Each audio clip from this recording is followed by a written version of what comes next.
Good afternoon, ladies and gentlemen.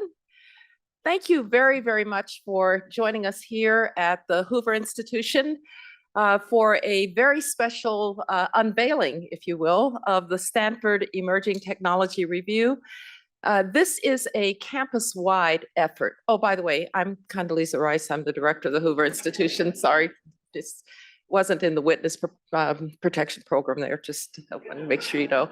But this is really a very special moment here at Hoover, where we are concerned with issues of policy. As our founder, Herbert Hoover, said, trying to improve the human condition, and we try to do it with data-based, evidentiary-based research that addresses some of the hardest policy problems that we face in our country and in the world. There is no more challenging set of circumstances and set of issues these days than how to think about the transformative technologies that are all around us, that are changing the way we live, that are changing everything about us, that are even challenging perhaps what it means to be human. And we at Hoover want to understand better the policy implications of these transformative technologies and to be able to communicate to policymakers their obligation both to be concerned about the impact on institutions, but also to be concerned that we continue to innovate, continue to push forward. Stanford has stood through its entire history for that ability to innovate in a circumstance of academic freedom. Our partner in this, who you'll meet a little bit later, is the School of Engineering and its dean, Jennifer Widom. You see, here at Hoover, we actually don't do the technology. We just talk about it. So what we did was to enlist people who actually do the technology, people who are at the front lines and the front door of artificial intelligence and nano and material sciences and space and synthetic biology. And you'll hear from a couple of those people today as well. And so this has been a wonderful partnership between the Hoover Institution, the School of Engineering. I should mention that the Dean of Medicine, Lloyd Minor, is also a member of our advisory committee. And so this is a university-wide effort. And just to show you that it's a university-wide effort, we have asked, and he has agreed, the president of the university, President Richard Saller, to come and to do a little introduction for us. He is an academic leader and classical scholar, and he serves as Stanford's 12th president. Dr. Saller is a scholar of Roman history who has previously served in several academic roles, including the Dean of Humanities and Sciences here at Stanford and as provost of the University of Chicago. Prior to becoming president, Dr. Saller served as chair of the Stanford Classics Department. He's a dedicated teacher. He's published widely. He's a terrific scholar. And perhaps most importantly, he is totally dedicated to excellence here at Stanford, to excellence in research, excellence in teaching, excellence in clinical care. He is dedicated to the proposition that only through free speech and academic freedom can we truly search for the truth, which is, after all, the trust that we all hold when we become a part of a great academic institution like this. And so thank you very much, President Saller, for joining us. And if you would join me here now at the podium. Thank you. Thank you, Condi. It's a pleasure to be here with you this afternoon. Stanford, I really do think, is uniquely qualified for this kind of project. The Stanford Emerging Technology Review is launching at a critical moment. It's to state the obvious, to say that this is a time of very rapid technological change and accelerating technological change.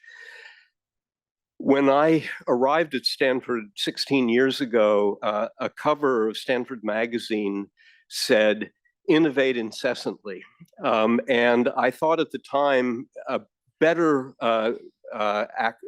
statement would have been, "Innovate thoughtfully." And so this is the project that the Hoover Institution can contribute to in partnership with the university. It's crucial that we focus on navigating both the opportunities and understanding the risks of the new technology. So CEDAR was born from a desire to connect government officials with Stanford expertise in emerging tech.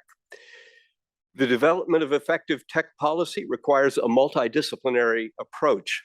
CEDAR draws on cutting-edge research coming out of Stanford labs, our technical expertise, as well as the university's strengths across the social sciences, in ethics, and in public policy to help inform discussions.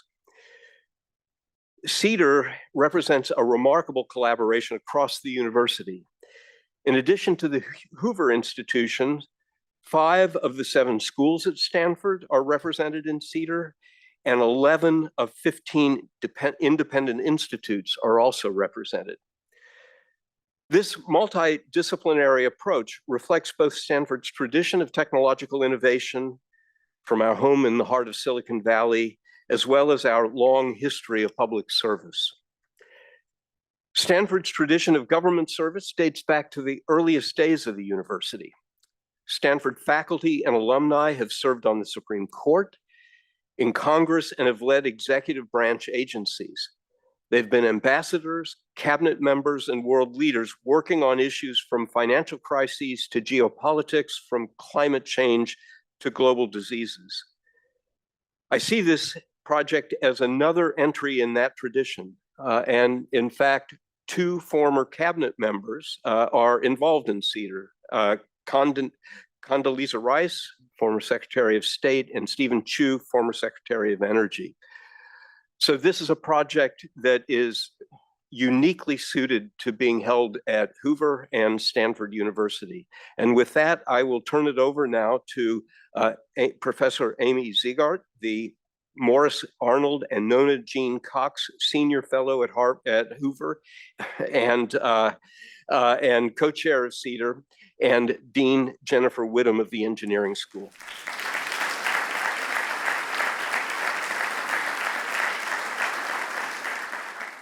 Conde made sure that I did not go to Harvard, so I'm glad, Richard, that you made that clear. Jennifer, Amy, it's wonderful to see you. It's wonderful to have all of you here.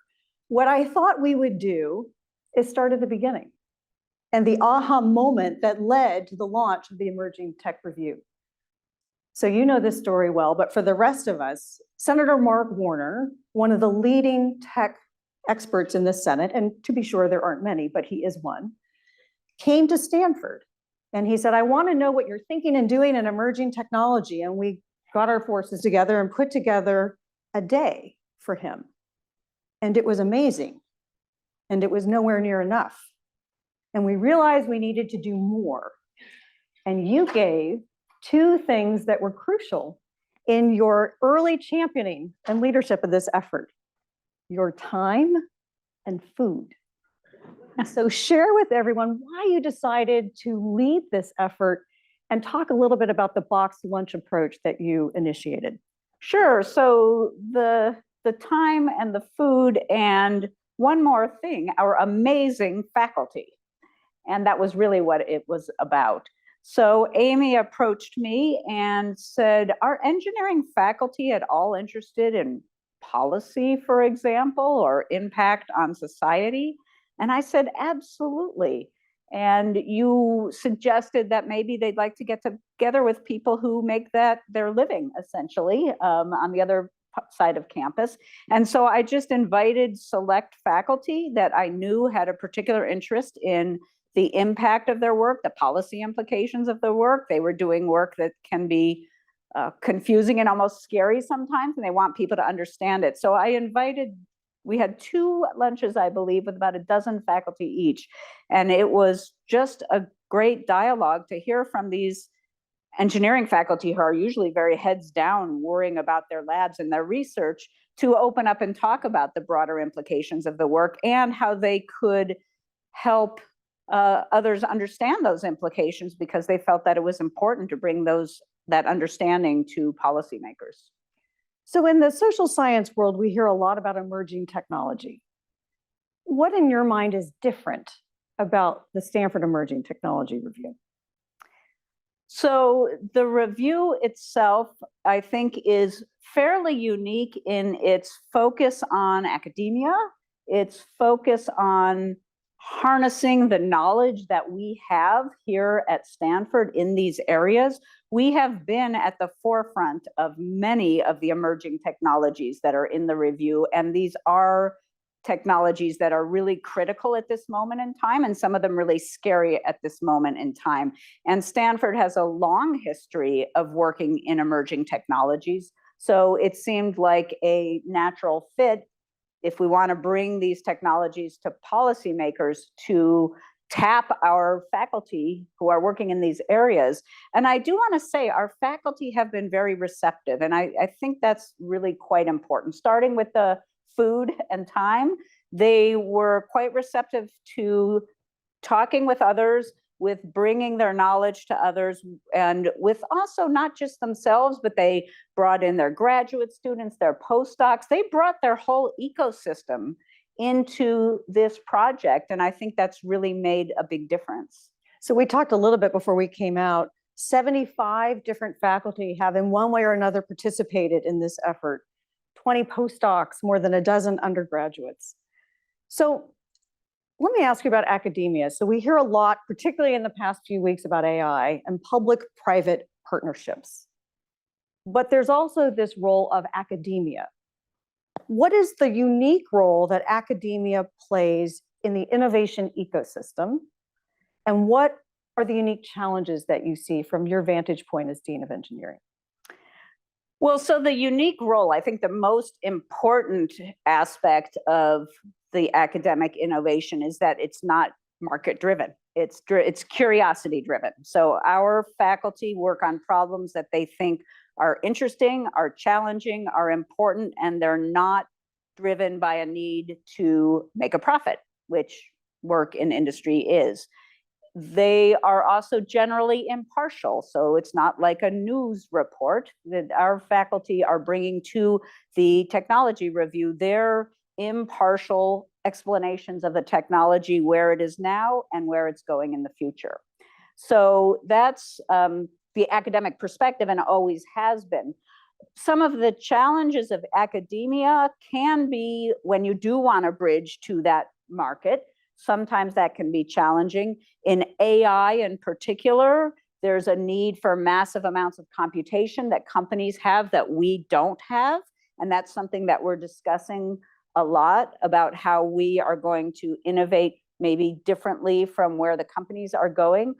But we also, again, are motivated by different things. So our faculty are motivated in the AI area, for example, in solving problems in sustainability, in advancing human health, curing disease, things that companies might not be aiming for the way we are. So I want to ask you about building community, because we talked about it from the beginning that we wanted to have a product and a process. The product is a series of educational deliverables. So you all have a copy of our first report, our mini report in your chairs, and other things that are going to follow on, which we'll talk about in a minute. But the process was important too, this community building part at Stanford.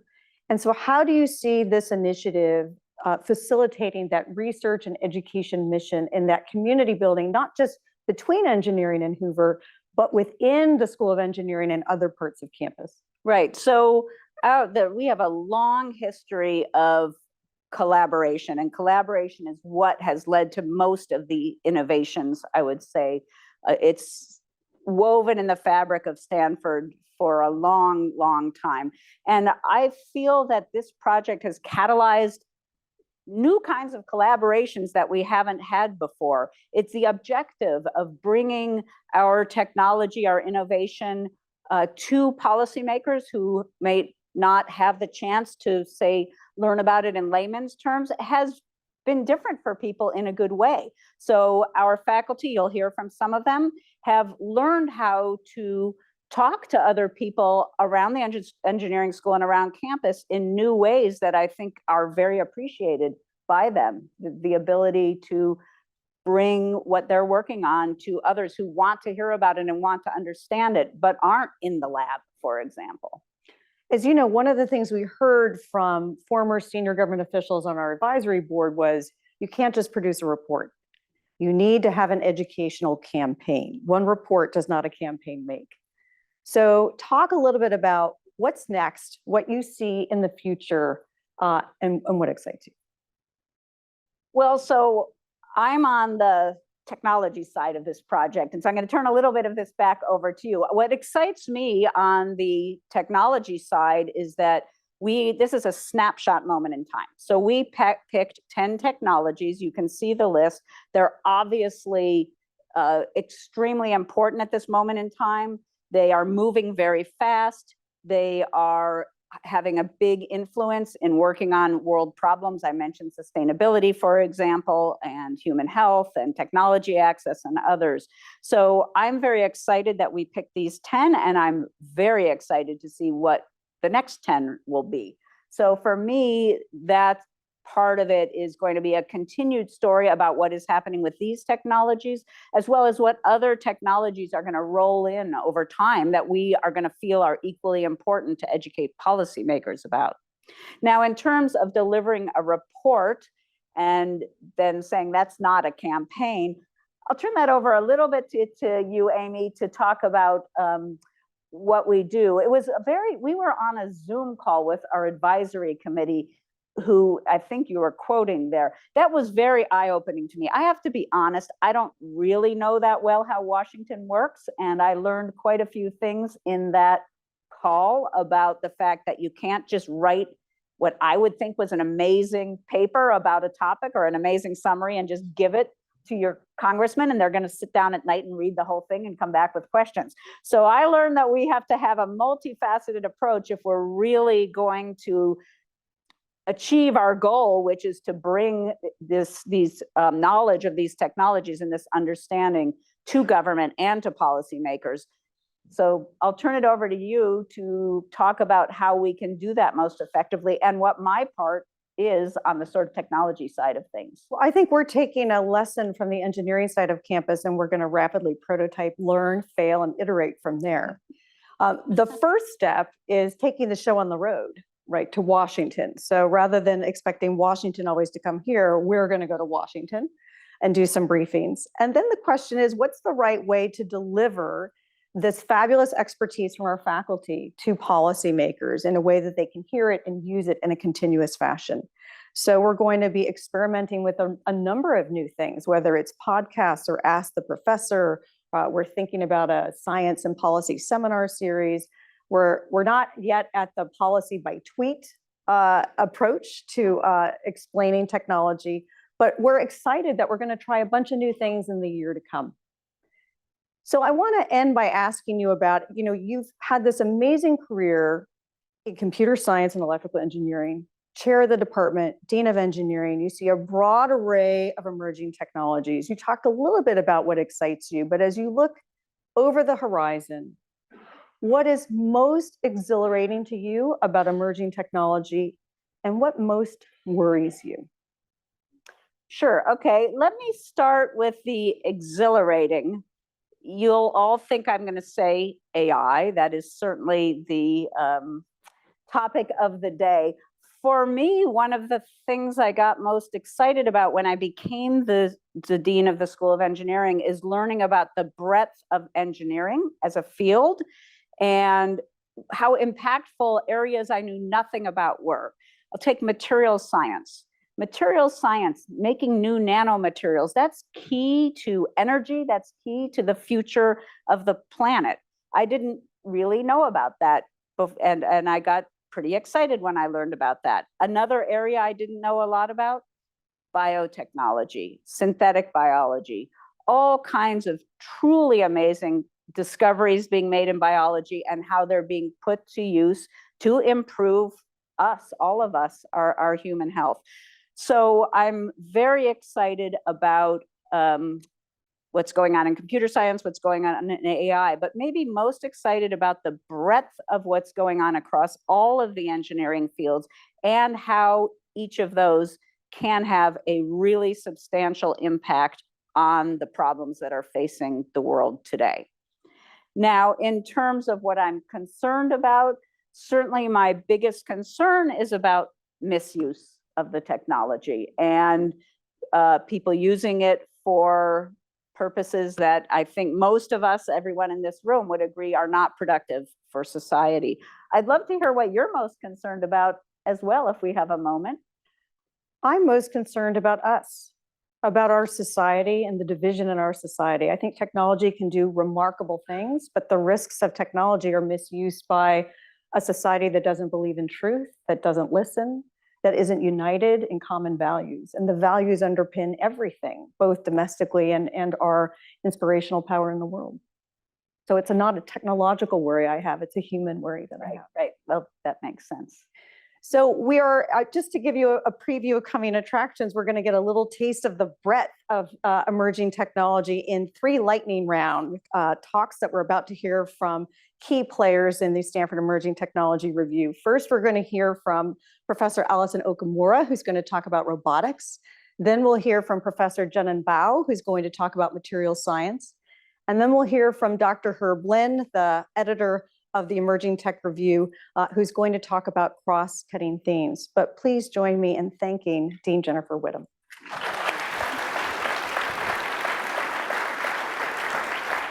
Hello, I'm Allison Okamura. I'm a professor in the Department of Mechanical Engineering, and I'm pleased to have contributed to the Saller, the section on robotics, which was developed based on lots of interactions with students and colleagues in this very interdisciplinary field across many departments at Stanford. For robotics, we have to begin by asking the question, what is a robot?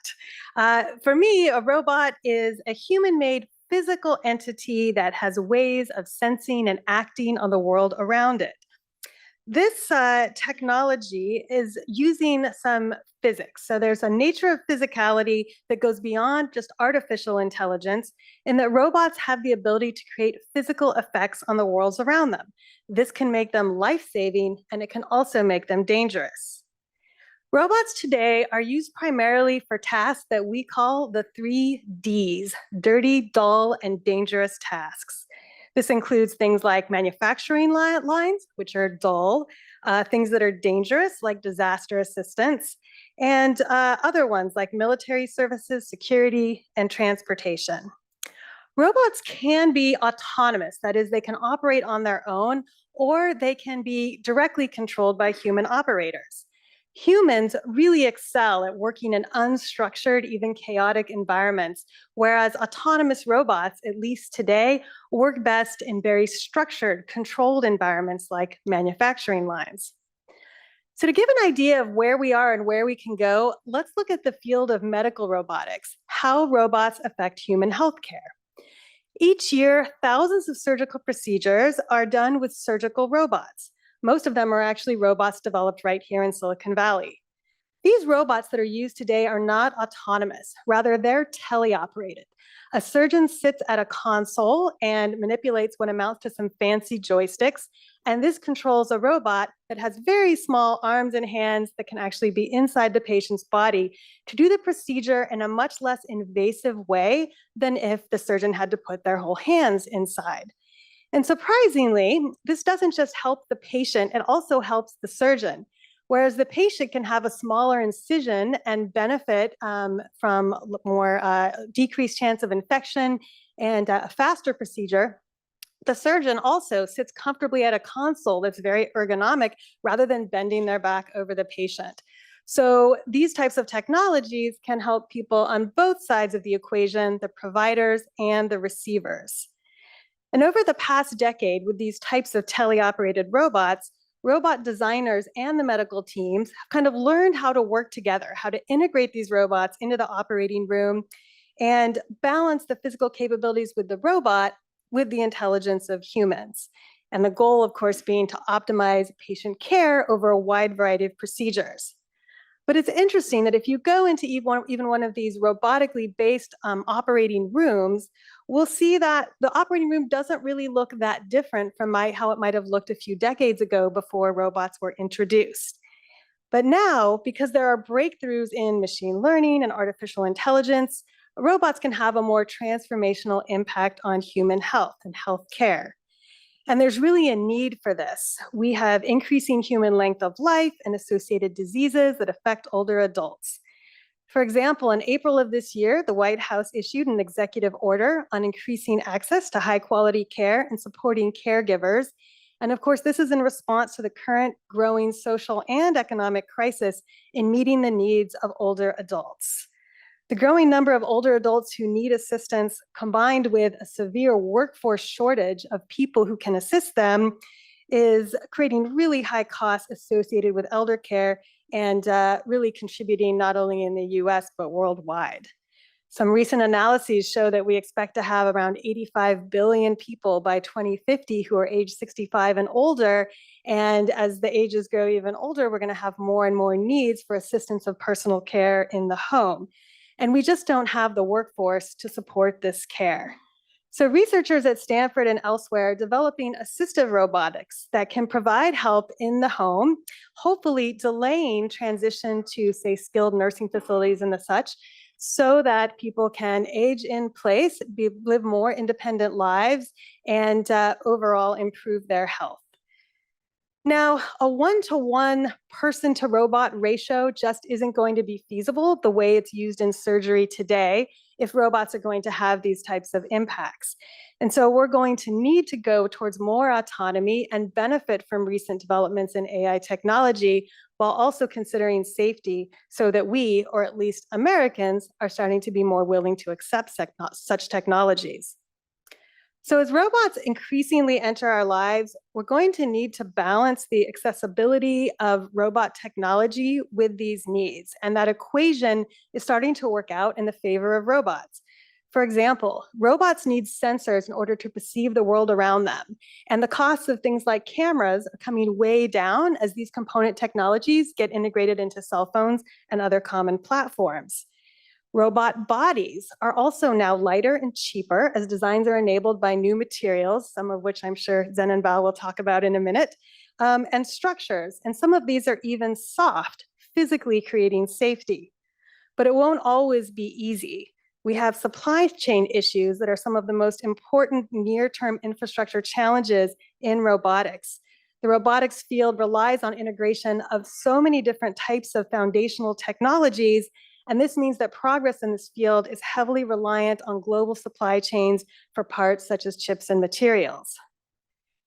Now, these days, when people think about autonomous robots, they typically think about self-driving cars because this is so much in the news, whether Cruise in San Francisco is being banned, or we even see them around our neighborhoods here in Silicon Valley. It's a robotics application that's going to affect many of our lives directly in the coming decade.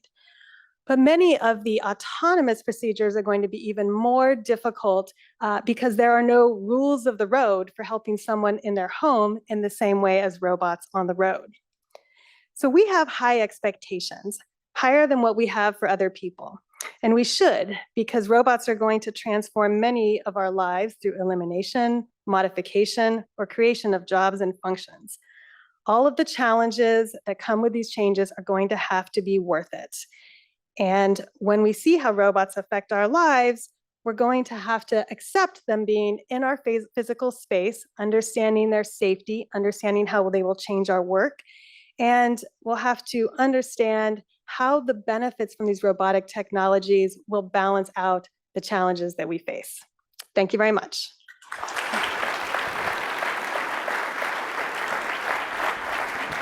Hello, my name is Zhenan Bao. I'm a faculty member at the Department of Chemical Engineering and also by courtesy, Material Science and Engineering and Chemistry.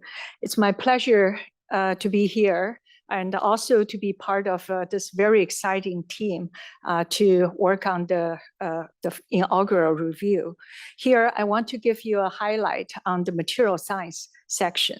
The key message is that material science is the platform technology underlying many of the advances for other research fields.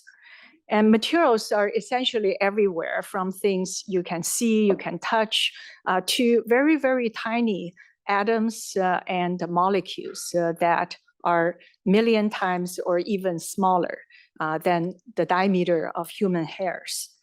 And material science really cuts across many technology areas, but then they contribute to everything from stronger and also lighter weight aircrafts to materials, the biocompatible materials that are used for medical implants, to longer lasting batteries used for our electrical vehicle, and also sustainable plastics.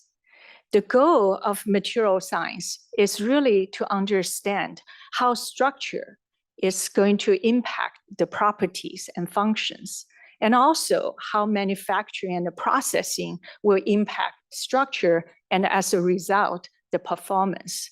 The ultimate goal for material science is to really be able to predict the best material to make on demand based on certain specification.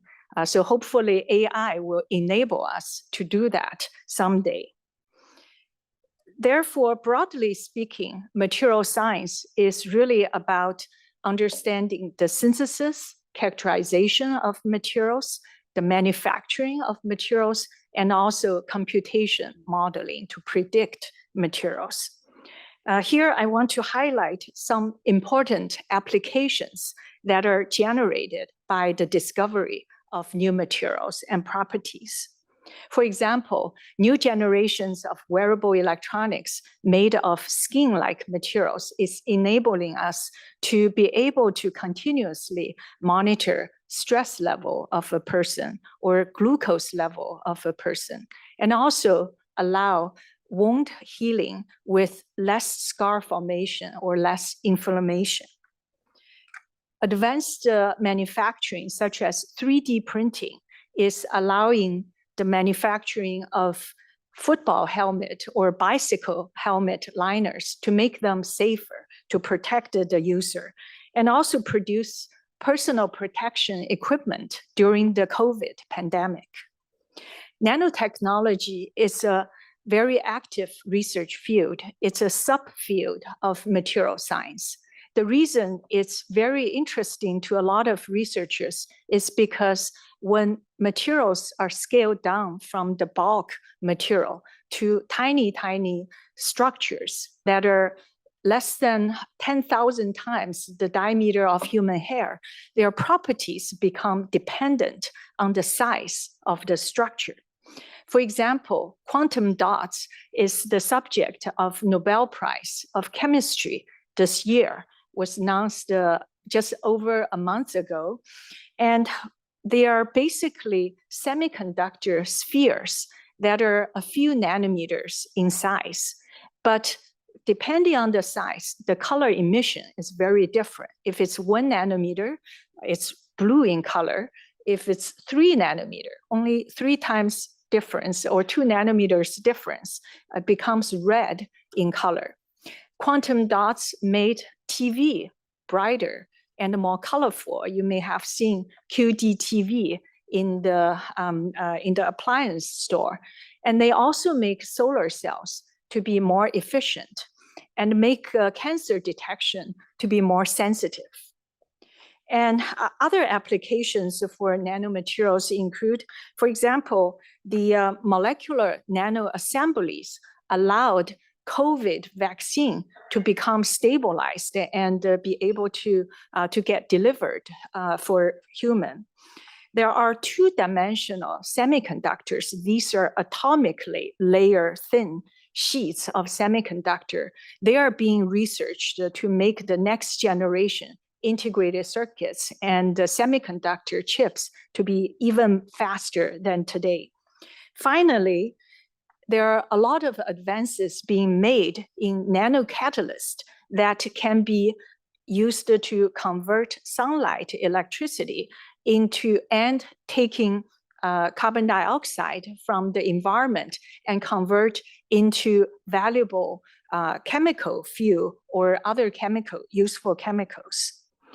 Going forward, it is important to better understand the environmental and health implications of nanomaterials. And AI will be a very important tool to combine with material science to generate even better and more powerful new materials. On the policy side, it is important that there's no ambiguity on what is considered fundamental research versus export-controlled research to prevent unintended hindering of innovation by creating obstacles for non-US researchers to work in US or deterring international collaborations that's critically important for advancing the field. So in summary, the key takeaways are material science is foundational. AI will help material science to become even more powerful. Material science requires long-term investment in workforce development, fundamental research, and as well as infrastructure. Material science requires interdisciplinary and international collaboration. And finally, more funding support is needed to translate fundamental research to commercialization. Thank you.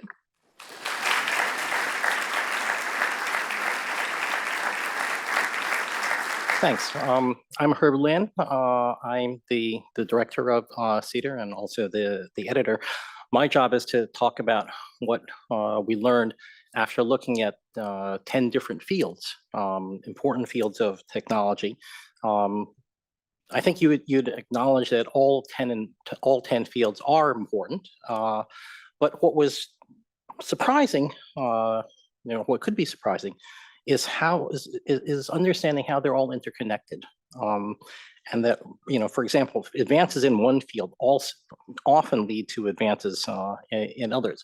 We've had some mentions now of how AI is transforming various fields, and AI is impact on material science and semiconductor design and space exploration and robotics and so on.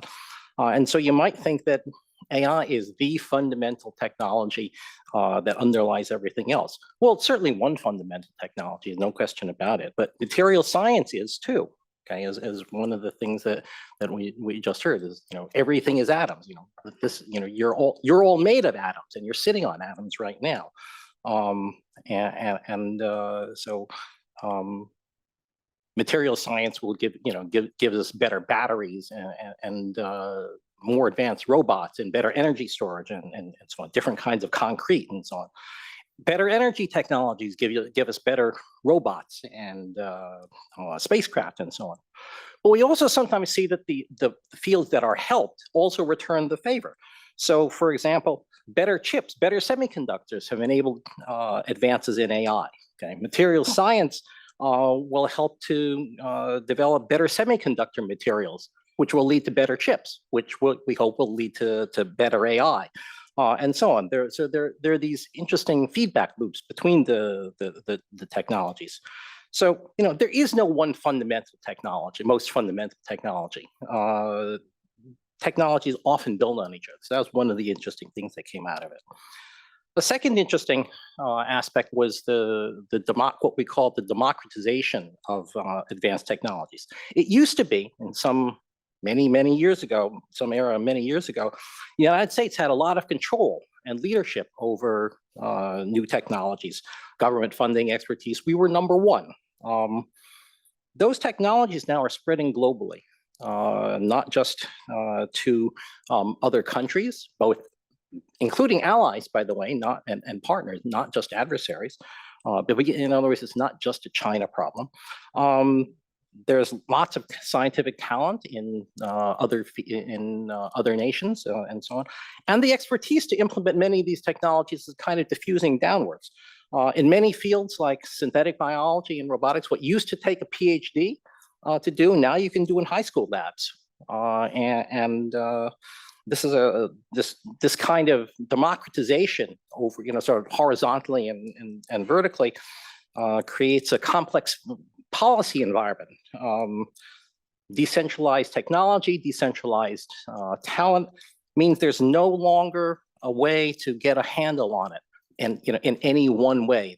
If you're going to have any influence over it all, it's a whole of government, whole of society kind of operation rather than some one centralized point of control. And with all of these actors, the policy space is a whole lot more complicated. Okay, some of the consequences of this. More actors means more policy complexity, right? It's no longer just our policy towards the Soviet Union. We have to worry about how policy affects high school students now. I mean, in science, that's something we never had to worry about before.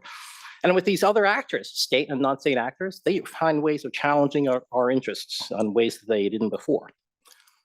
Technological advantages based on monopoly are going to not go away, but diminish, right? It used to be we were number one, we could keep it all to ourselves. We can't do that very much anymore. Other nations will have capabilities and we can't exercise monopolies. Winning isn't winning anymore. That is, it used to be we could win a race and the race would stay won. Not anymore. Okay, leadership is going to go back and forth, and there's no such thing as resting on your laurels anymore. Constant competition is the name of the game now, and more diversity in bureaucracy and in ethics and so on. Different ways of looking at the world, different organizational structures. These have consequences, and in our country, we care about operating ethically. We establish bureaucracies to help us do that. Other countries, maybe if they don't care about ethics as much, maybe they're going to work faster in this. That's an interesting policy challenge, how we're going to deal with that. And the last thing I wanted to talk about, we have 12 of these themes. The third one I want to talk about is that technology advancement, we find, is more than just scientific advancement. It requires grappling with economic, policy, and social factors in important ways. So, for example, we've all heard about the breakthroughs in nuclear fusion, and they have been genuine breakthroughs. We have reached break even, more than break even for the first time in history. We've done that twice now, where we got more energy out of a fusion explosion, controlled fusion explosion, than was present in the lasers used to compress it. That's a big deal, okay? But scientific feasibility that break-even is possible is not sufficient. It's necessary, but it's not sufficient, right? You need to demonstrate engineering feasibility. What that means in this context is that not only should the scientific break-even have been achieved, but all the energy used to power the lasers to go into the fusion explosion, into that little miniature fusion explosion, had to be, you had to do better than that. And that kind of break-even, engineering break-even, we are not anywhere near. So real energy production requires engineering feasibility as well as scientific feasibility. And even the most optimistic forecasts say fusion 15 years away. And even beyond that, beyond engineering feasibility, there's social feasibility, economic and social challenges. For example, where is the fuel going to come from?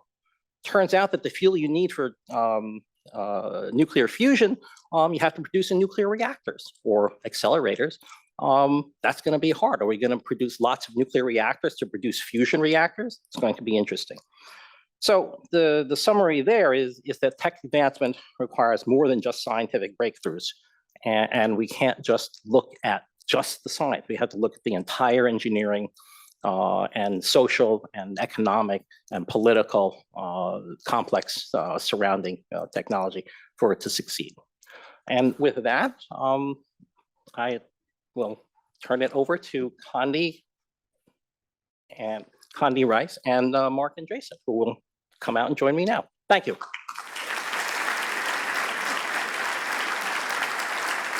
Well, before I introduce our esteemed guest, Marc Andreessen, I'd like you to thank again, particularly our faculty who have put an awful lot of time into this, to Jennifer Widom, to Amy Zegart, to her co-pilot, John Taylor.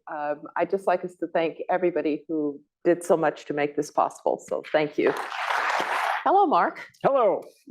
Good afternoon. How are you? Good, So great. first of all, let me just introduce you briefly. I think people know Marc Andreessen, co-founder and general partner at the venture capital firm Andreessen Horowitz. To say that he's an innovator and creator is to understate the case. He's a real pioneer in software. And software now used by 1 billion people, one of the few to establish multiple billion-dollar companies. Marc co-created the highly influential Mosaic internet browser and co-founded Netscape, which later sold to AOL. He also co-founded Lotoloud, which was Opsware, which sold to Hewlett-Packard. And he served on the board of Hewlett-Packard. Marc holds a BS in computer science from the University of Illinois, Urbana-Champaign, and serves on the boards of Andreessen Horowitz portfolio companies, Applied Intuition, Carta, Coinbase, Dialpad, Flow, Golden, Honor, OpenGov, and Samsara. You're busy. Yes. And he's on the board of Meta. Yep. So, Marc, you kind of shocked the world a little bit ago with a manifesto. And I just want to ask you, did you intend to be provocative? So it turns out being pro-technology is a very radical position these days. For those of you who have read it, one way to read it is it's just Clinton Gore liberalism from 1995 written down, and the fact that some people have been shocked by it or as shocked as they are, I think is much a sign of just how much the times have changed. I mean, the attitudes have really, really seriously changed over the last 25 years. And so, like in a sense, it's very radical. In a sense, it's very much not. The reason I wrote it, quite frankly, is because we work with young tech founders and engineers all the time, and they're just, in my view, they and the broader society are just on the receiving end of what I call in the manifesto. It's just this constant demoralization campaign to kind of just, basically just like take on the most pessimistic possible interpretation of anything new that happens in tech. And it's just, I think it's just gotten to the point. It's been building for a long time, but I think it's just gotten to the point where it's kind of, we're sort of in the theater of the absurd. So I at least thought it would make sense to kind of write down the counter argument. Mm-hmm. I'm going to quote your unconditional defense of technology and ask you to say a bit more about it. We're told that technology takes our jobs, reduces our wages, increases inequality, threatens our health, ruins the environment, degrades our society, corrupts our children, impairs our humanity, threatens our future, and is on the verge of ruining everything. Well, now that's quite a statement. So, no, the good news is you don't have to read the New York Times tomorrow. Because I covered it all. Yeah, okay. You covered it. Okay. So essentially, what you are trying to do in this manifesto is to say that we've become overly cautious about technology, and is your concern about our overly cautious approach to technology that we will not allow innovation, that will frighten off innovators, that we'll come to this in a moment, but that regulators who will regulate even if they don't understand what they're regulating might in fact cut off pathways to regulation. So what is it about what you're calling here techno-pessimism that really is concerning to you at this particular, you mentioned the young tech entrepreneurs, innovators. Is it that they will not feel that they are appreciated in the way that maybe even 10 years ago, Silicon Valley was sort of the heart of those, people were coming here from all over the world to understand Silicon Valley. So what is it that concerns you? Yeah, so I'll take a little bit of a broader perspective on this. So there's a website called WTFhappened in1971.com. And WTF, for those of you who, if you don't recognize that, ask your kids, they'll tell you. First two words are what the. So WTF happened in 1971, and it's this site that basically has chart after chart after chart after chart of basically social and economic trends in the U.S. that changed. And I should also say, like, I take this very personally. I was born in 1971, so the timing is exquisite. I like to think it's not all my fault. But just a tremendous number of things basically started to change in the 1970s. And one of the things that basically changed was the sort of national attitude went, kind of sort of starkly negative on tech. There's actually this very interesting juxtaposition Peter Thiel talks about of Woodstock and the Apollo moon landing happened basically the same in the same week. And basically the culture decided to go away from the moon landing and basically towards, what the sort of the values of the Woodstock generation. And then basically the applied version of this that happened was Richard Nixon in 1971 proposed something he called Project Independence. And Project Independence was it was actually a Kennedy-esque kind of call for national greatness. But his form of it was, he said we should achieve energy independence by 1980 with clean energy. And the way that we should do that is we should build 1,000 new civilian nuclear power plants in the United States over the course of the next 9 years. We should cut the U.S. energy grid completely over to nuclear power and then electric energy. We should completely stop fossil fuels. We should, cut over to electric cars. Electric cars are actually a very old technology. Electric cars were actually invented before internal combustion cars. So, we could have cut over to electric cars at any point. And then, sort of consequently, we could go like completely emissions free across the entire U.S. energy sector. It's a very exciting call to action. He also, in that same period, created the Nuclear Regulatory Commission, which then prevented that from happening. Right. And so it's one of these situations where we just sort of have developed this sort of pattern in American society where we've basically, when it comes to tech topics, we sort of shove the accelerator down as hard as we can, and then we shove the brake down as hard as we can at the same time. And we kind of expect something to happen. Sitting here today, there has been, I forget the exact number. It's either 0 or 1 new nuclear power plants approved over the course, basically, since the Nuclear Regulatory Commission was formed. And so, look, this is playing with like live ammunition. Like this is like a very, kind of big topic. If you're on the right, you're like, oh my God, like the government basically just like strangled, one of the great new, industries, that America could have dominated. If you're on the left, you're like, oh my God. We could have solved carbon emissions, 40 years ago, and we didn't. And so basically, like that basically sets the pattern, and then basically that's now playing out in sector after sector after sector. Another thing to look at, today is basically just you have these just industries that have just like are sort of chewing up, larger and larger major shares of GDP every year, and specifically healthcare, education, housing. And then you could just say generally law, government, administration as a sector. And these are sectors that are just exploding in sort of size, are characterized by either 0 or negative productivity growth. They're basically impossible to introduce technology into. We live with the sort of real world consequences of that every day. And so this topic I think carries real implications. Yeah, I mean it sounds as if in part it's a mismatch. You get the technologies, but the institutions somehow don't quite accept them or push them forward. The nuclear case is a very interesting one. I was just in France. France gets 80% of its generating power from nuclear. Right.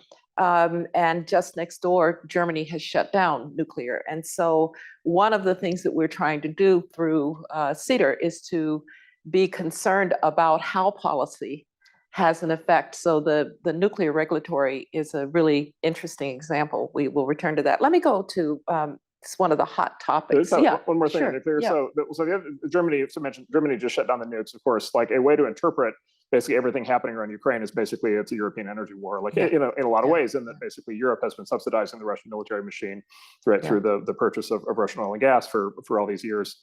Some of you remember Trump actually went to the UN and basically gave this speech excoriating the Germans for becoming energy reliant on Russia. And there was this like famous viral video at the time where the kind of German representatives of the UN were like making faces about what an idiot Trump was. And it basically actually people have been telling him ever since Ronald Reagan not to become dependent on Russian natural gas. And they did, right? And to your point, like they shut down their nuke plants. We by the way, we of course do. We have California. We're completely committed to European policy on everything, so we shut down our nuclear plants. Like we just think everything Europe does is great. So that's the modern version. There actually is there's an origin to that story, which is actually this idea of the precautionary principle. And the precautionary principle, those of you who are experts in sort of science and technology policy know this. This is like a formal process. It's sort of more widely known in Europe than it is here, but it's a real thing. But even if the term is not used, it's sort of the theory that's applied to technology policy today. And basically what the precautionary principle says is that for any new technology, the people building the technology have to prove that it's harmless before they're allowed to roll it out. It's actually very similar to the drug approval process for the FDA. You have to prove that it doesn't cause injury before you can roll it out. The precautionary principle was actually created by the German Green Party in the 1970s to stop nuclear power. Mm-hmm. All right, so that was actually its purpose, and now it's basically being applied across the entire economy. Of course, the problem with the precautionary principle, it sounds great. Of course, you want to prove that things are not going to harm people. The problem is if you back test that theory, and if you basically apply that same principle to any basically important technology of the last basically 4,000 years, starting with fire, the shovel, the wheel, the automobile, electricity, like you just go right down the list. they all would have been stopped in their tracks by the precautionary principle. And so one of the ways to think about the last 4,000 years of human civilization is that we basically did not apply the precautionary principle up until 1971, and we've applied it since.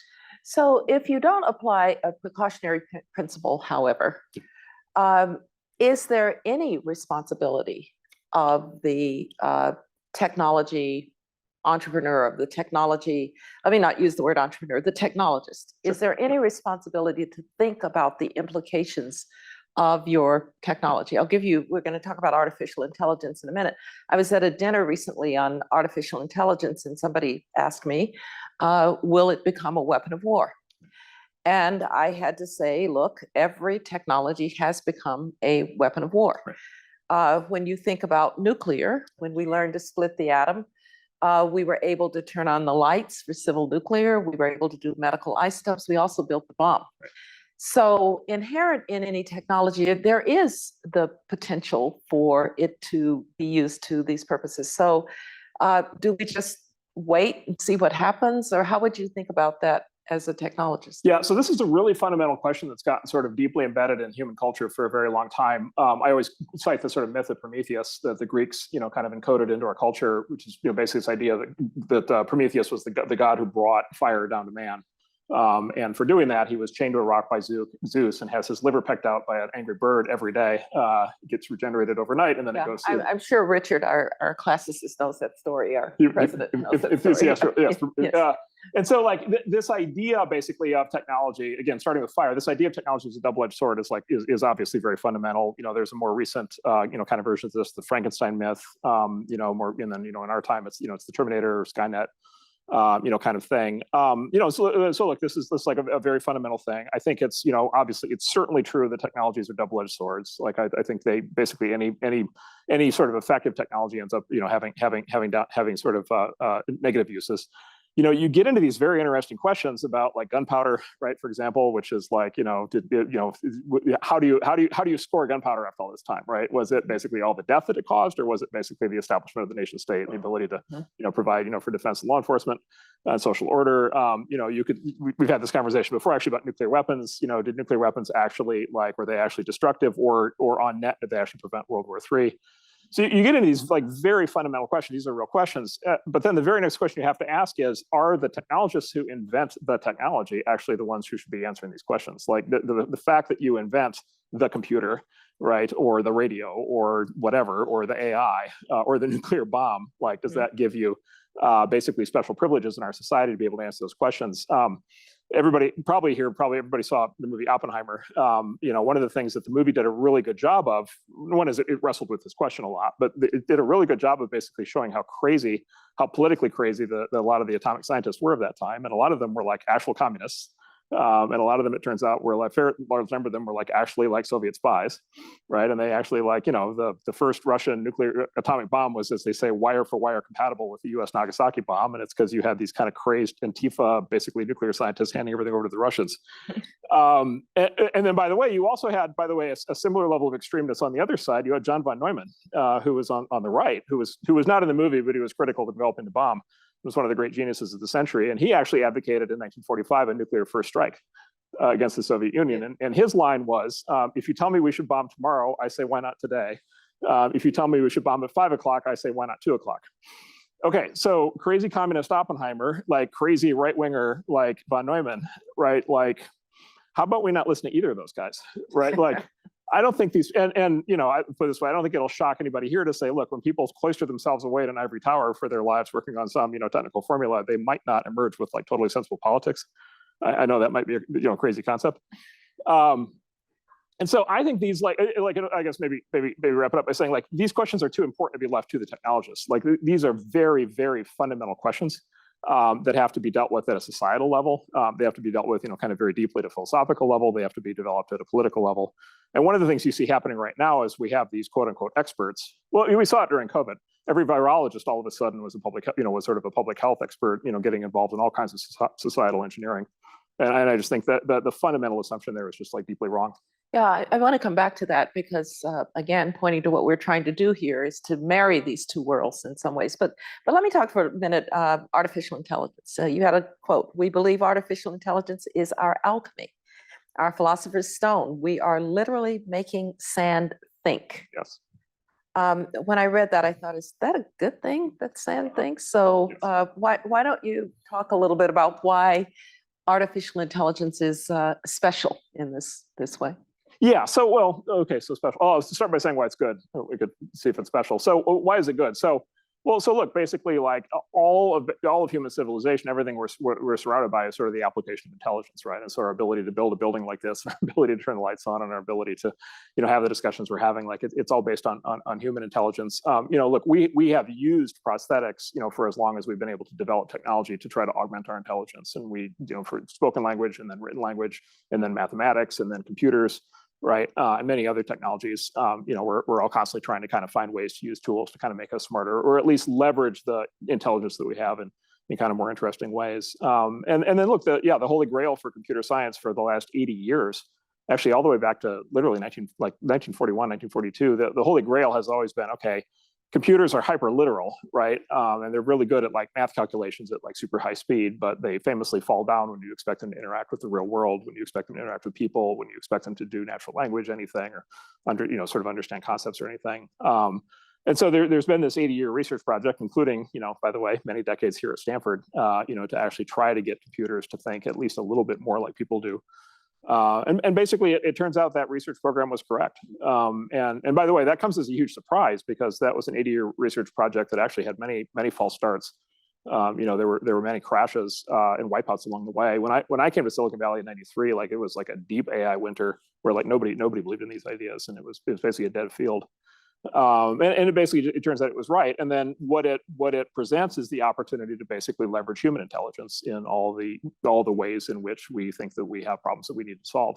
And that could be everything from biomedical research. That could be, a very broad cross section of what you would view as sort of obviously good applications. Education. I think AI is. I think it's already transformative for education, but I think it's going to be like monumentally transformative in the years ahead in a very positive way.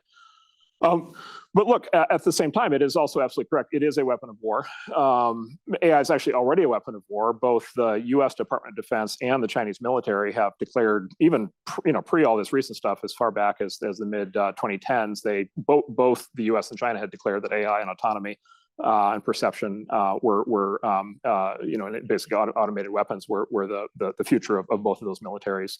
The U.S. DoD defines this as what they call the third offset, which is and they call offsets basically ways that you win war, basically guaranteed. And the first offset was nuclear weapons. The second offset, I think, was precision guided munitions, maneuver warfare, and then the third offset is an autonomy. So China's absolutely racing ahead to apply AI weapons.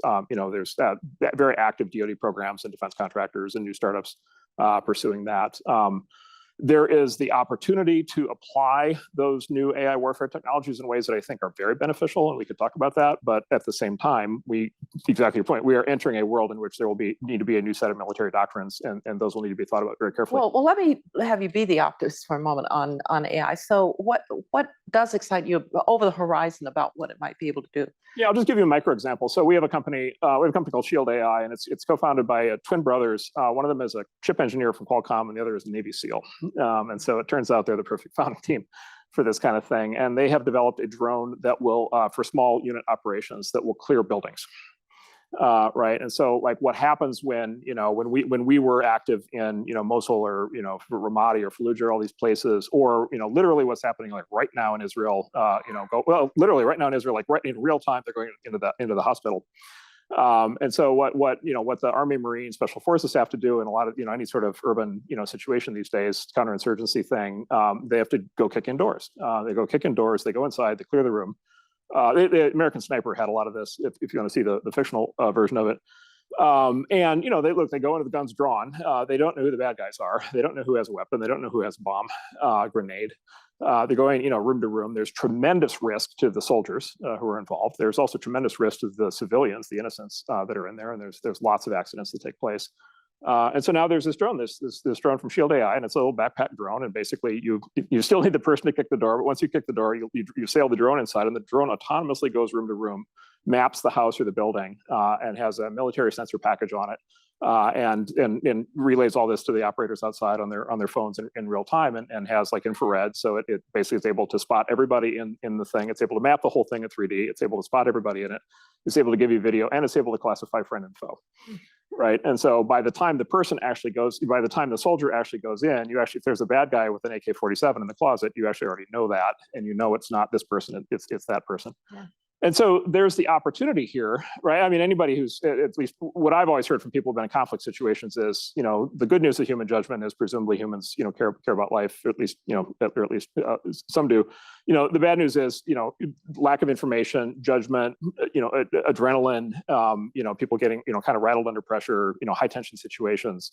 The opportunity to apply technology into situations like that, to be able to really drain the risk out and make it basically a more actually logical, fact-based process to be able to do things like this. I think there's the possibility that we might be actually seeing a very big step function down in battle deaths. Oh, interesting. And civilian deaths. Yeah. Let me move to a couple of other hard questions. So you are a big defender of liberal democracy. And you're a techno optimist. I'm just assuming that you think it's really important that the United States and its allies win this race rather than authoritarians. And you mentioned the nuclear age. I've often asked people to do the thought experiment. Suppose the Nazis and the Soviet Union had won the nuclear arms race rather than the United States. What might that have meant? So I assume that am I right that you are concerned that this race that we're in be won by liberal democracies? That's right. Yeah, well, and I would classify a few different ways. So first of all, I think it's important to win, and I'll come back to that in a second. And then I think it's also important to not then just hand over what you've invented, right? Which is like we discussed how Russia got the bomb. So there's a part 2 in there, which is if you win, you have to actually maintain your victory, which is a thorny thing these days. Look, the importance of winning in World War II with atomic weapons was obvious. I think the importance of winning in AI is very straightforward. And the following is just, I'm going to try to basically say what they have said. So this is not me casting aspersions on China, but just saying what they've said, which is China has, one of the great things about the Chinese Communist Party is they tend to just say it. Like they have these very like amazing kind of statements they put out, and these like documents they put out, these communiques, and it's all very like 1970s dictator language, but like with like AI in it. And they have basically outlined a full national agenda around AI. Part of it is on the defense side, which we talked about, but they've also laid out a full strategy for an AI-driven surveillance state society. They have laid out an entire vision for this, and then they've laid out basically a vision and a goal that says this isn't just domestic China, which is, there's certainly enough issues just in domestic China to worry about, but this is also, they have an expansive vision. They want to take this other places. And so they have these programs like Digital Belt and Road and their Smart City program and their 5G program, right, where they have been using every instrument of state power that they have to proliferate their approach to network technology and to surveillance camera technology, right, and to e-commerce technology, logistics technology, drone technology.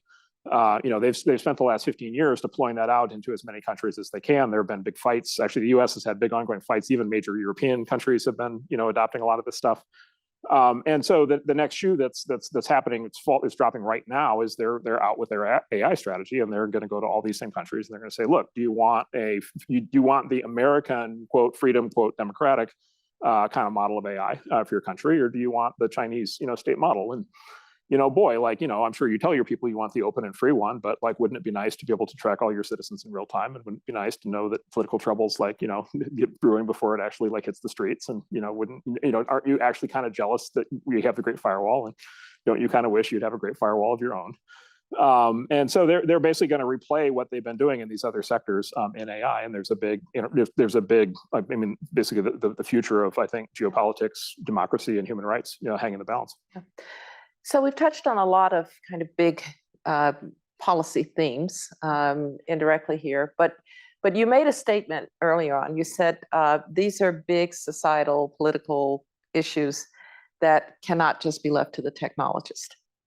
So that's why we're doing this, because we really do believe that the ability of technologists who really are at the frontiers of the technology to collaborate with those who have spent a lot of time thinking about societal issues, economic issues, education, political issues, not to mention those who have to make decisions. You mentioned the European regulations, but it's coming in the United States as to what do you regulate, how do you regulate, et cetera.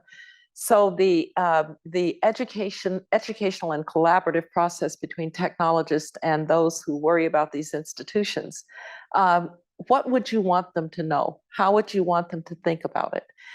Because that's essentially what we're going to try to do with this effort in the Stanford Emerging Technology Review. So how would you advise us on making this work for the techno optimist, but who understands that there are big implications for this technology?